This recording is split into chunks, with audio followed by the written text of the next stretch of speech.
This is RJ-Carbone, and you're listening to BD4. Anthony for three. Bang! That one goes this one by Mattingly. Oh, hang on to the RJ Barrett does it again from downtown. He is just tearing the Orioles apart. It's good. Randle gets the bounce, and he ties the game. Houston ducks under. Got it. With 8 tenths left. Up and ran. Slam the other way for Aaron Judge. Penetrates, creates, and showing some dexterity as well with the left hand. Yankees win. The Yankees win.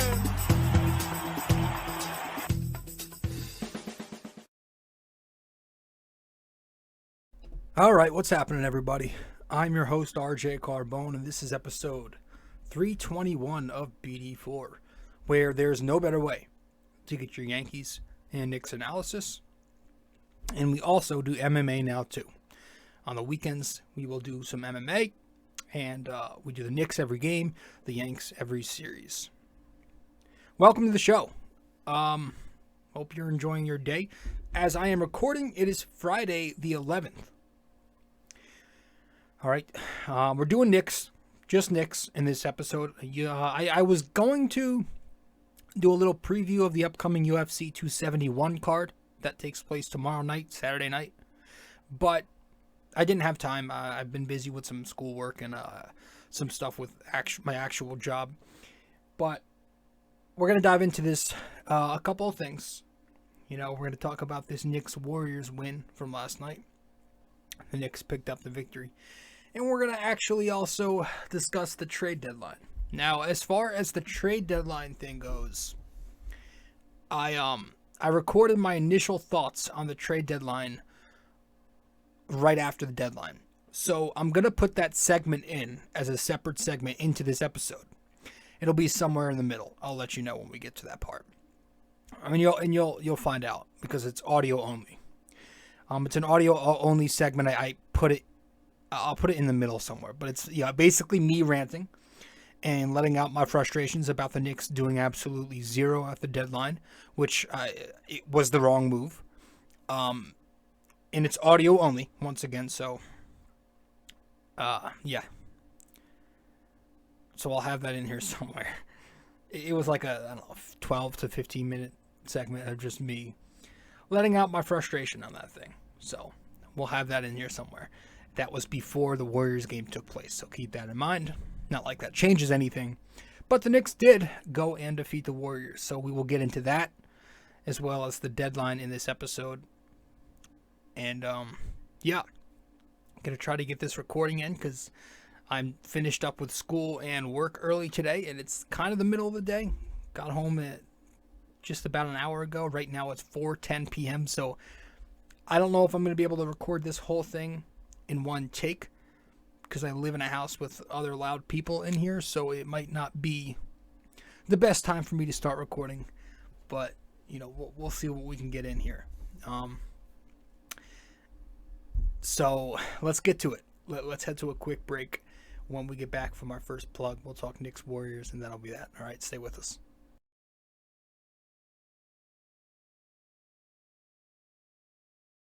Hey guys. So, I've noticed that only a small portion of you who watch BD4 on YouTube are actually subscribed. So, if you do enjoy this podcast, and maybe you want to be notified when new episodes release, I'd consider subscribing and also hitting that notification bell. This way, we can help the channel grow, and you won't miss a single episode of BD4. Alright, let's get back to it.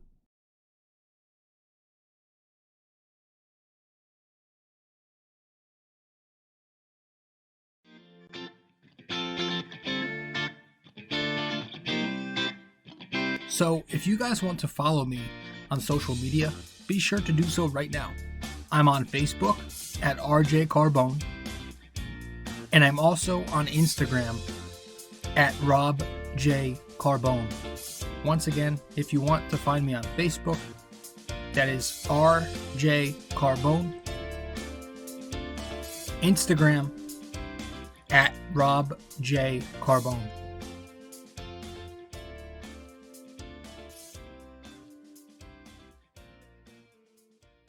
Does anybody else get shit from their friends or family members for drinking the Arizona iced tea out of your own container? I opened one up the other night, and I got shit from it from my family. My siblings and my cousin were giving me shit because I was drinking it out of my own container. Listen, man, we're in a time where you got to be sanitized. All right, you got to be sure. And I've heard some things about Arizona and like, or not Arizona, but just those. I heard some things about like if you drink out of the container, it's pretty dirty. And I don't know if it was a rumor or something, but I heard like there was rats on the bottom of one. Some dude opened it up and there was a rat on the bottom. So I like to be sure. I like to be clean. I pour it in my own container, all right? But I'll be getting shit. I'll be getting a ton of shit for that. This is actually not Arizona. This one's Arnold Palmer half and half. Those are the shit. All right. Let's talk Knicks. Let's get to this game. I don't want to waste time. Hopefully this can be a short episode, but it has everything in it. Because, again, it's the middle of the day. I'm kind of trying to rush through it so I don't get interrupted. Knicks 116. The Warriors 114 last night. It was a good victory. The Knicks snapped their 4-game skid with their first win on this West Coast road trip without their best player in RJ Barrett, but they get it done last night nonetheless because their guy, their number one option right now, Julius Randle, goes and pours in 28 points, 16 rebounds, 7 assists, with help from Evan Fournier, 22 points. The bench, pretty productive last night. Burks had 15. Cam Reddish had 12 points. Taj Gibson poured in 10 more points. And that was key to me in this one, was the starters and the bench both playing well in the same game. Because we know the starters have lately came around. But the bench, as soon as that happened, kind of started playing pretty bad. But we finally got a performance last night in Golden State where everybody was clicking together. You know, and we always talk about this, how the Knicks this season just can't seem to have those games where everybody or most players are on their games in one night. But last night was a good example of when that did happen. And you have to thank the bench for finally showing up, you know, after their slump. The Knicks bench scores 45 points, shoot 50% from the field, and 55% from three. The Warrior bench goes and scores 23 points on 42% from both field and three. Cam Reddish added 12 points last night, 3 assists. He was 2 steals, 4 for 8 from the field, hit a 3-pointer on 3 attempts, and he was 3 for 4 at the stripe. I liked what I saw last night from him, and I like what I continue to see from him as he's slowly been getting more playing time. He's showing great offensive instincts. Cam, he cuts off the ball, gets into the lane, getting to the line a lot. You know, he's playing on the wings and fast break. Last night he did that, and in the half court, he was involved last night in some of those offensive sets that you'll usually see RJ Barrett take. Attacking off the catch and going right to the hoop, using those screens. So I love that. And I like that last night. Again, every time we play the Warriors, I always make sure to watch closely on Steph Curry. And I think Knicks players should study the way he plays. If you watch Steph Curry play, he's weaving in and out of screens on both ends. He'll use the screens offensively to free himself open, but he's just consistently active, no matter if he has the ball in his hands or not. Watch him offensively in the half court without the ball. You'll love it. And I think everybody on the Knicks, their young players especially, really need to take note of that. Excuse me. The way Steph just moves, frees himself open so consistently off ball. That's something a lot of guys should take note of. And there are, you know, some guys like Obi, Grimes does it, and at times Cam Reddish, like last night, plays exceptionally well off the ball and makes their cuts and, you know, opens up the spacing a bit. So I like that I saw that from Cam Reddish last night. And on the ball, he was scoring and he was making some good passes. Now, his 3 assists, I think most, if not all, were swing passes. So there's not much to add there in terms of his playmaking But I did think he played good offensively and defensively. I thought his defense was great last night. He was working hard to get his closeouts. Worked very hard to get to his closeouts, I thought. Put a really good effort in there. And this could be the way into the rotation if you're Cam. Right? Take the Quentin Grimes approach where a player goes down. Ironically, this time it's Grimes. I'm sorry, no, it's not. Well, actually, yeah, it was Grimes initially. Now it's RJ. But a player goes down, and much like Grimes, he earned his way into the spot by playing defense. He earned his keep, right? And it's probably why Thibodeau gave Cam Reddish those extra closing minutes last night, is because of the way he was playing defense. So I like what he's shown so far. He's obviously still a big-time project in my opinion. I think he's a little raw. But he has to adjust to the system a bit. The defensive schemes, in particular, is his spacing. The offense, he's still taking some questionable shots sometimes, but I do like his game, and I do like that he's been playing, I would say, positive basketball since he's cracked the rotation a little bit. I mean, I could see that Paul George skill set that people are talking about, and I'm not talking upside, so don't come at me here. Take it easy. I'm just talking strictly tool set. His athleticism and size and versatility, right? Those physical traits, his physical makeup, and some of his play style, things like that. I can see why he gets those PG-13 comps. Again, we're not talking ceiling here. We're not talking upside. Just talking skill set, tools, things like that. But I did think Cam Reddish played a good game last night. It was probably his best game so far. Taj Gibson, also big night off the bench with 10 more points. Before the last two games, Taj had just one double-figure scoring effort all season long.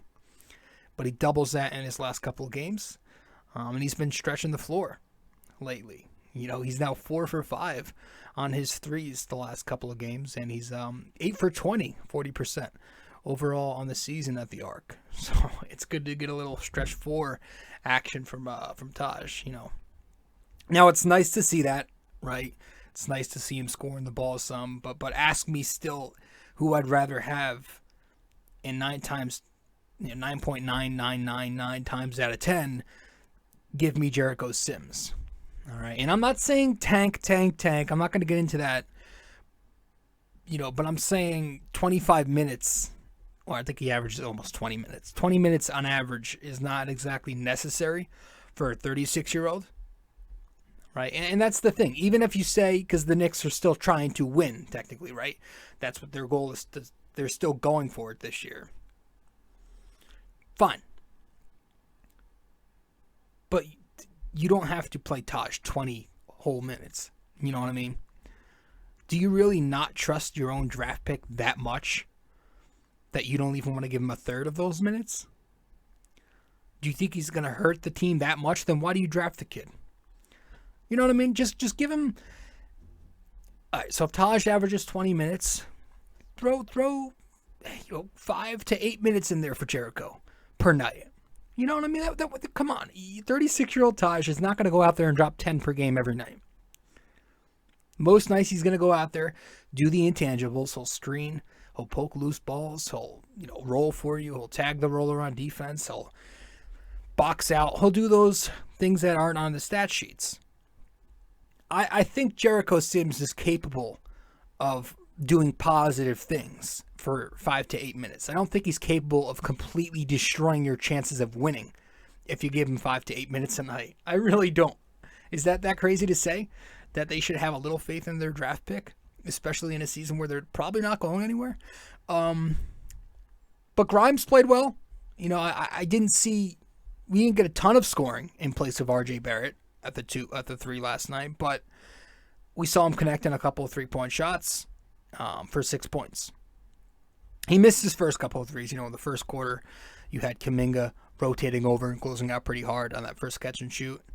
Then the second, Steph Curry, a pretty hard closeout as well.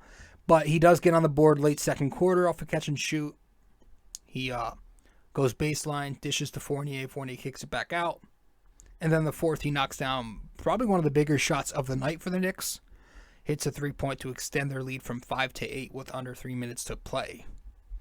And on the other end, of course, the one thing you love from this kid is he plays big defense, man. Very pesky, ball hawking as usual. Even against Wiggins, who's a pretty big mismatch. He was holding his own and he stripped him on one possession, and he was tasked with Steph Curry and even Klay Thompson at times, and he held his own there too. So I liked his effort, even in a quiet night for Grimes. I thought he played good basketball, and that's a positive indicator going forward. Alec Burks also off the bench with a productive outing. 15 points, 6 rebounds, 5 assists. He played especially well in that fourth quarter. I thought when Julius Randle vanished again, I'll give him a break this time because he hurt his ankle late.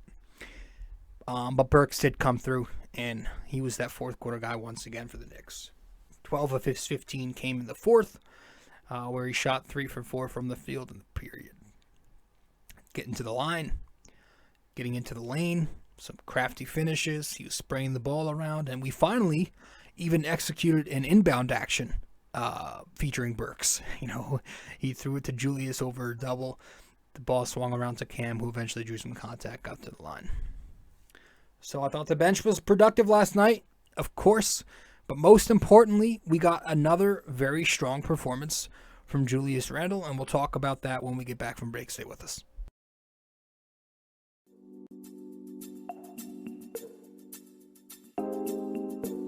So BD4 is on so many platforms to listen to. You can listen to us on Apple Podcasts, Google Podcasts, SoundCloud. You can listen to us on Spotify.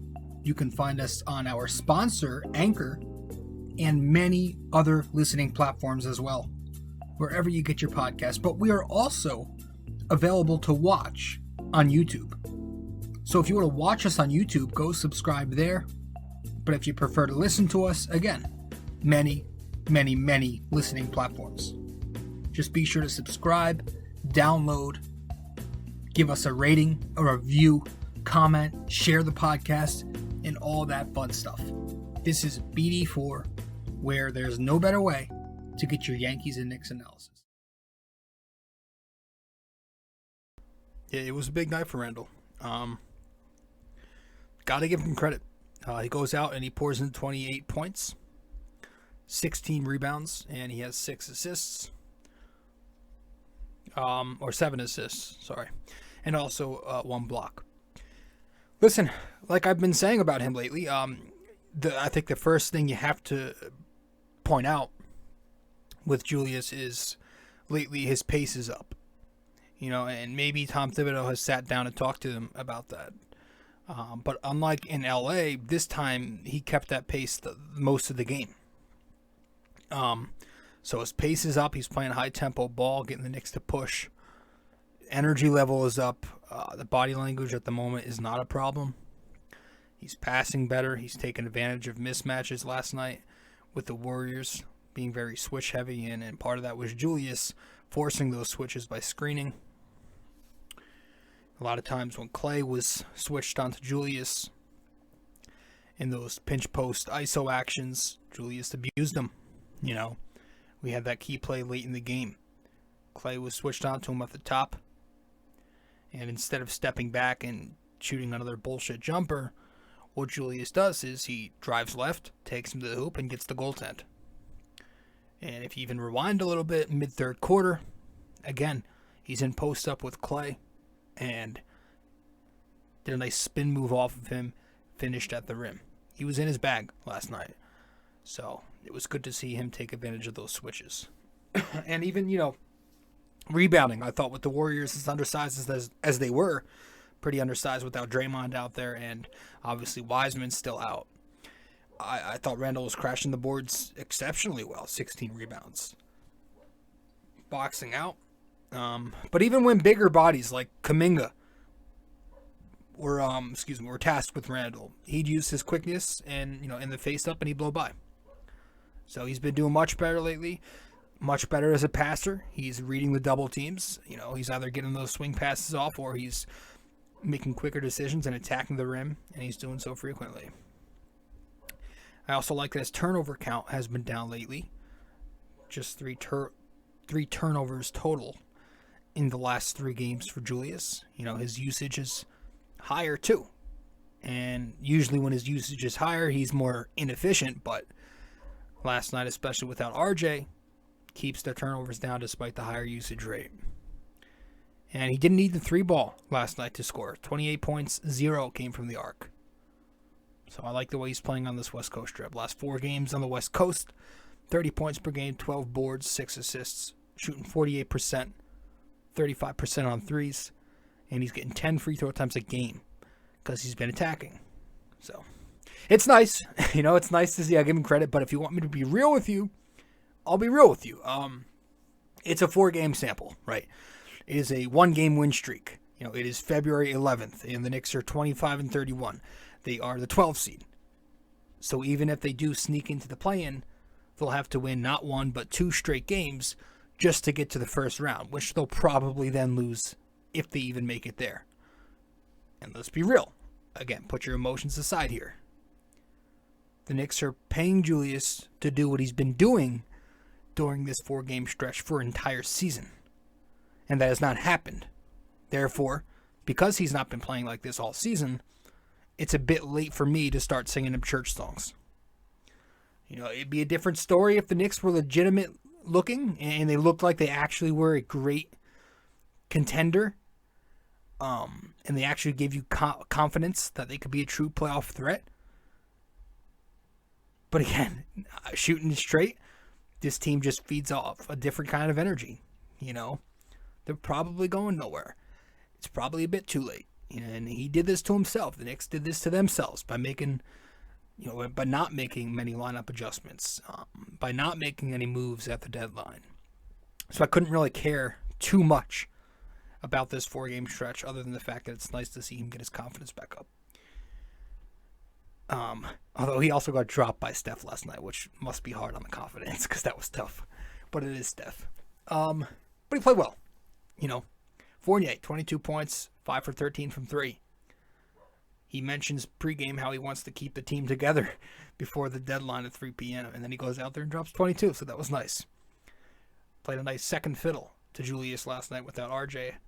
And those two usually do play a little patty cake with or without RJ's, Julius and Randle and Fournier. So that was good. He only had 1 rebound, 0 assists, 3 turnovers in 31 minutes, so you have to keep that in mind. And his shooting did slow down late in crunch time. But at this point, you can't nitpick with Fournier. You get what you can. He's been playing better lately, and it was a positive, given the Knicks played Golden State, that Fournier provided them with much-needed shooting out the gate. So, credit to him. So, yeah, good game. It was a good game. And what I like best, before we wrap this up here, and I hate when sometimes Breen and the other guys mention this, is that in this game the Knicks didn't slow down the game to their own tempo. You'll often hear Breen and the MSG guys say they need to slow it down to their own tempo. And I can't tell you how badly I despise that. But instead, they did the right thing. They adjusted and they sped things up and kept up with Golden State's tempo. Well, at least out the gate in the first half, I would say. The second half, they kind of slowed down a bit more. But and the Warriors announcers were actually mentioning that. And remember, I have to watch on the... I'm not paying another $70 this month for Fubo TV, so I have to watch on some sketchy streaming site on the home feed. So the Warriors announcers were mentioning that the Knicks, and I say it all the time, have the personnel to play the full court game. It's just all about lineup combinations. It's all about your lineup combos. And they have RJ, Grimes, IQ, Cam and Obi especially. Most of those young guys, Sims, can play that transition game. And even Julius lately, right? So credit to them. I hate the half-court game. I do. I'm not saying they have to go out there and be Phoenix, but if you can play near the average pace, the league average for pace is 100. The Knicks are 30th.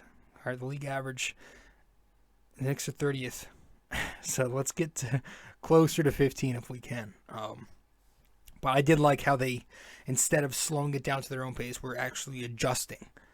All right, so credit to Thibodeau there. And credit to Thibodeau for sticking with a good template tonight, man. Grimes, 31 minutes. Cam, almost 20 minutes. It's kind of hard to not do that with these injuries. And I'll live with the Taj 25 minutes because he produced tonight or last night. But again, most nights Taj is doing okay things. And I think Sims can do okay things if you give the kid at least 10 minutes out there. 5 to 10 minutes. It won't hurt. And I think Deuce over Kemba also needs to happen at some point. And again, God forbid I say take all Kemba's minutes, so I'll just say take a fraction of it. That would even be nice, okay? Although somehow, some way, that's probably too much of an ask for the Knicks, isn't it? I would like to see McBride, man. I just want some damn realism, okay? That's all I want. I just want some realism. All right, but hey, I guess we're going to fake it, and by the time some of these kids get legitimate run, it'll be in the final 10 games where the Knicks realize, oh, wait, we're not going anywhere. Let's just play the kids. Where nobody cares anymore. It's non-competitive, and the rest of the league is load managing. I don't know, man.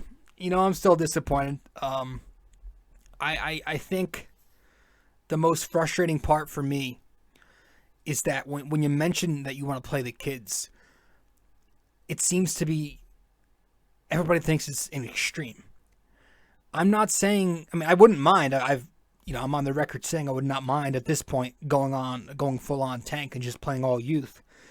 But I'm not even asking for that. We don't need to do that. I just want a little bit more of a balance. If you're going to go for wins still, go for wins. But on nights where your veterans do not have it, and Taj isn't there dropping 12 points and hitting threes, and Burks isn't scoring in double figures, and Kemba's continuing to do what Kemba does, on those nights when they're struggling, give a little bit more to the youth, right? It shouldn't have to take 2 injuries for Cam to crack a rotation spot. I still think you could give the youth a little bit more burn without completely sitting your vets.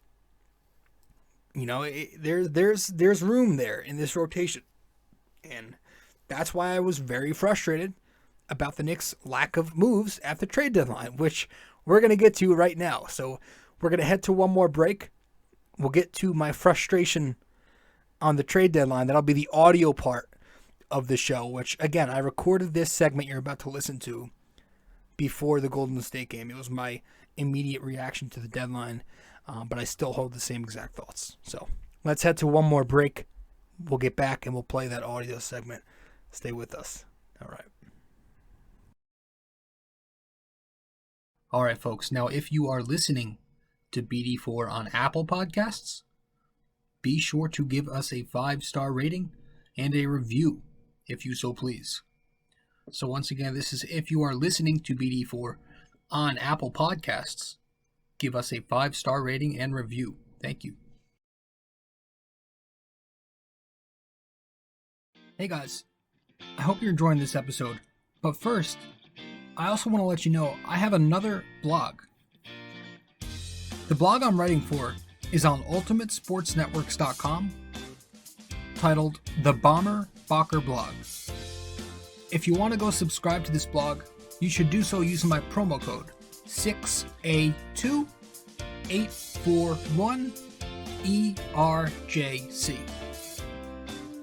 Using that, you'd get a discount, $7.99 a month, to get the best Knicks and Yankees opinionated content around.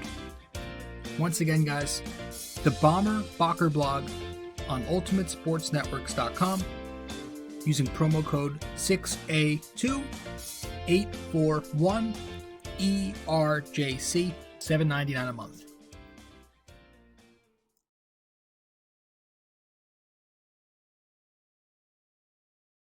A custom wall tapestry is a surefire way to uplift any room's aesthetics with a personal touch. This 100% polyester wall tapestry comes with hemmed edges for extra durability, while its mildew and water-resistant properties ensure years' worth of decorating bliss. The advanced tapestry printing techniques guarantee crisp detail even for the craziest of designs in any of the multiple size choices. You can select a size of 26 by 36 inches, 51 by 60, 68 by 80, and 88 by 104. These wall tapestries usually ship in 7 to 10 business days, and the price ranges from $24.99 to $69.99, all dependent on the size you select. The Bomber Bocker blog wall tapestries come in orange, gray, and black. But most importantly, be sure when purchasing a wall tapestry for the Bomber Bocker blog that you use promo code 6A2841ERJC. 6A2841ERJC. Just go to ultimatesportsnetworks.com and click on the Shop MVP tab, searching the Bomber Bocker blog. And there you have it.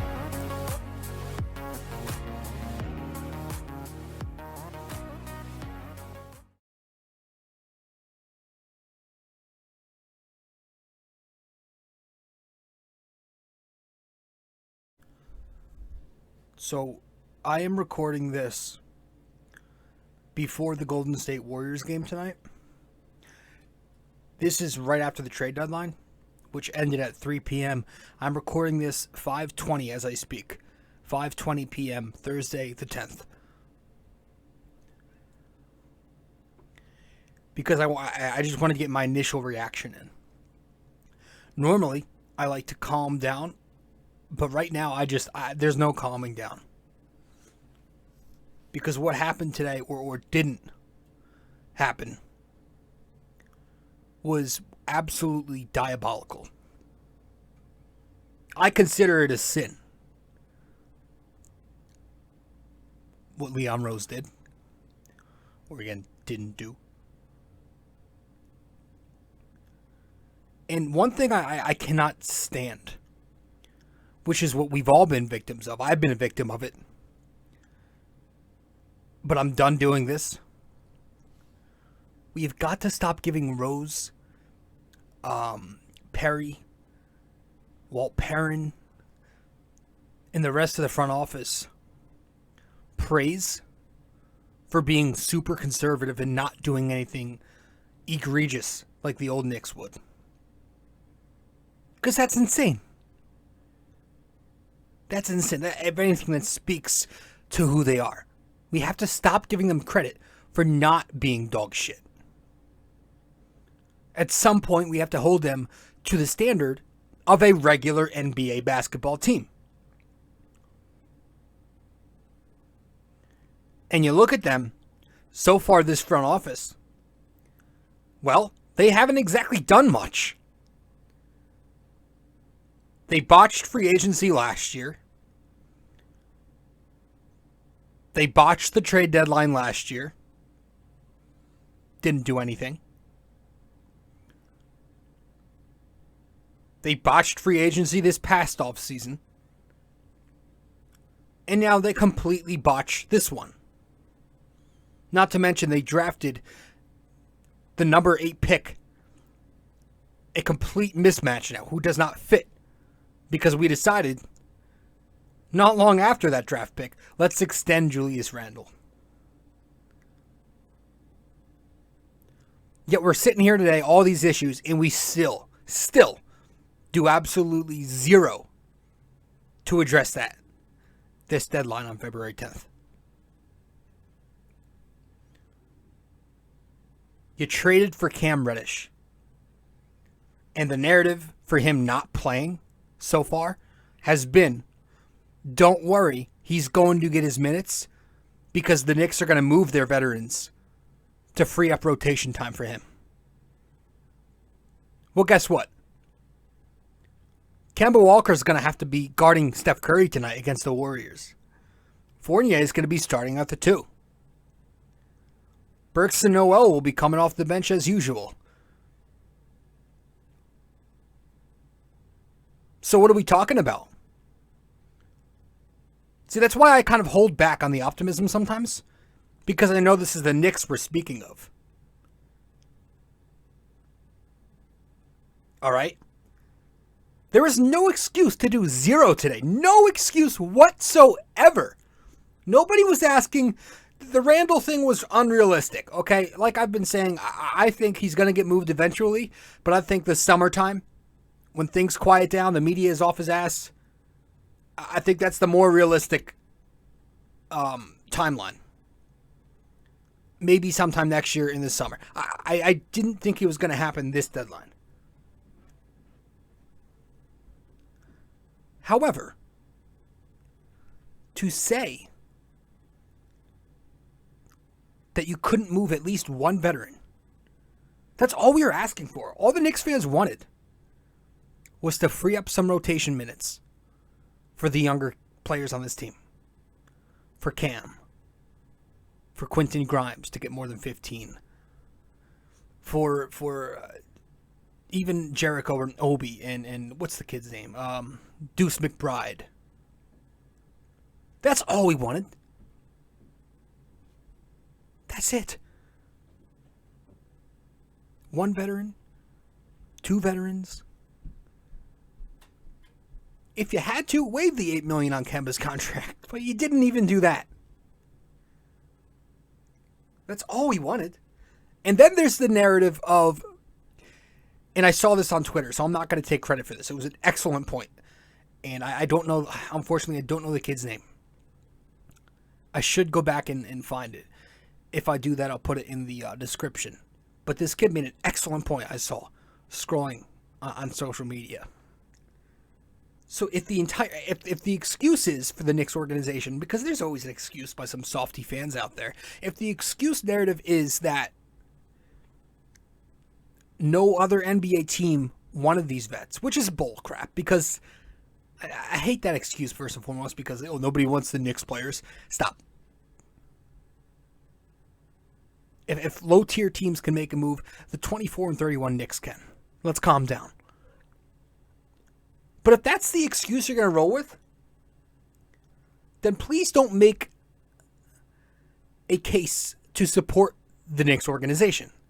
Because if no other 29 teams wants anything to do with Burks, Fournier, Noel, Kemba, yada yada, then why are the Knicks playing them 20 to 25 minutes a night? Okay? So you can't get both ways here. Then you have to start blaming the Knicks. Because if the other teams see it, that they're nothing, they're garbage, then the Knicks should see it. And they should stop playing those guys who no other NBA team apparently wants 20, 30, 40 minutes a night. And what they should do going forward, because at this point it is absolutely necessary to start playing your youth here.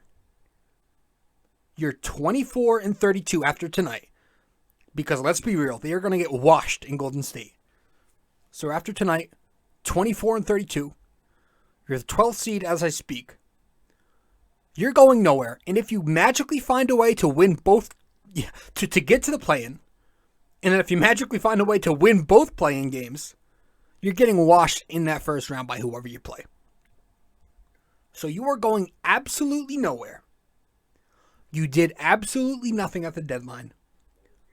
How do you not roll with your youth? There should be no reason, zero reason whatsoever for Taj Gibson to be averaging 20 minutes a night for the rest of the season, like he's been. There should be no reason that our point guard rotation starts with Kemba, then Burks. No reason for that. We do not need that. We know what we're getting there. It is time to call it a quits and start playing the youth and evaluating. Because we are all tired of it. Completely tired of it. I'm sick and tired of watching Kemba Walker take the floor, and RJ is used as a corner spot up. And Burks is out there playing point guard. Julius is out there playing point forward. I mean, what kind of offense is Thibodeau running? Which position is IQ? Still in year 2, don't know. It's insane to me, bro. Dinwiddie was moved today. He's making $8 million to score 12 points on 37% shooting. Alec Burks is making $10 million to do just about the same. 1% better, 1 point less. Bertans got moved. $16 million salary. He's doing crap. Shooting 35% from the floor. You're telling me we couldn't move one of these guys? That's a joke, man. That is a joke. It's an excuse to sound reasonable and be the guy who stands out. That's what that is. I don't want to hear any of that. I'm done with the front office. I'm done being hopeful for the season. I'm ready to tank. Play the kids. I'm done with it. The Thibodeau way is different. He might not play the kids. He might continue to be a miserable, stubborn boomer and just run his vets into the ground more and more. And hey, maybe this time around, Mitch will get hurt. He'll sit next to RJ in the walking boot. Thanks, pal. Thanks a lot. Yeah. By the way, where is Leon? I mean, you're the GM of this team. You're the executive, whatever. Speak to the media, man. Speak to your fans through the press. Let us know what your goal is. Where are you going to take us? At least address your team. I mean, you're getting as bad as Steinbrenner boy. I would say even worse. You haven't even addressed the media since what? The off-season? The end of the off-season? Come on. That's insane. Nobody wants to sit there and watch this crap. I'm ready. The second half of the season, man, I'm bringing back... I remember we did it in the off-season one year. I'm bringing back the draft scouting. I'm all for the draft. I'm going to be glued to March Madness. I'm going to be talking draft prospects. So get ready for those episodes. I'll be popping them out. But I think I've said my piece. I'm done. I'm not wasting further time talking about this dog shit organization and their continuous blunders at the deadline further. I'm done. I think we got like 10 minutes of this bullcrap. That's it. I've said my piece. There's no reason for me to go further deep into it. So the rest of this episode, I don't know where I'm going to put this segment, but it's this, and then we're recapping the Warriors game, which is yet to happen as I speak. But as you are listening to this, obviously has happened. But we're going to get killed. And who cares?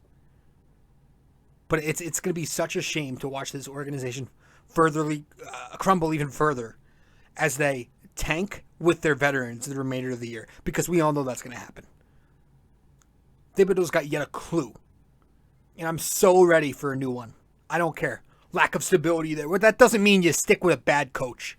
I'm done, dude. I'm done. At the end of the season, sit down and talk with the guy. Tell him he's got 1 or 2 months into next year to get his shit together. And if he doesn't have it by then, get him the fuck out. I'm out. Listen, man, I was upset. All right. And I'm still upset. All right. So I try not to curse on this show. But unfortunately, we got a little too heated there. But I'm right. I'm not going to tell you I'm wrong. I know I'm right. And we'll see in the end. If you're riding that, optimistic train after this 1-game win streak, you'll come back down to reality soon enough. And you'll be here thanking me for spitting it straight the whole time. That was cocky. All right. Let's get to the NYY-NYK-MMA question of the day, and we'll wrap it up from there, guys. Let's get to it.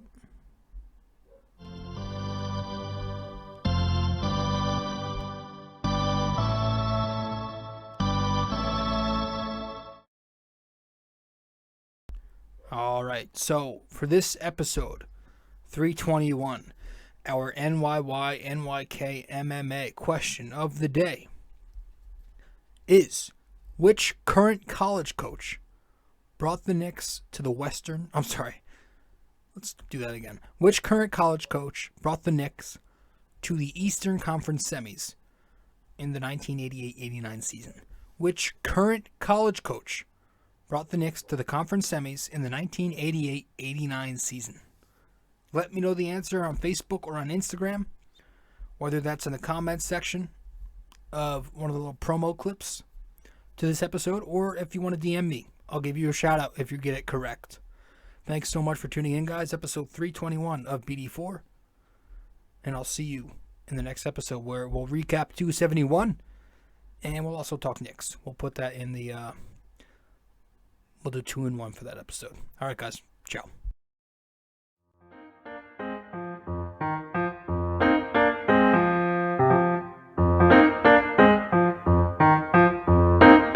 This podcast is brought to you by Anchor. It's the best way to make a podcast. Download the Anchor app or go to anchor.fm.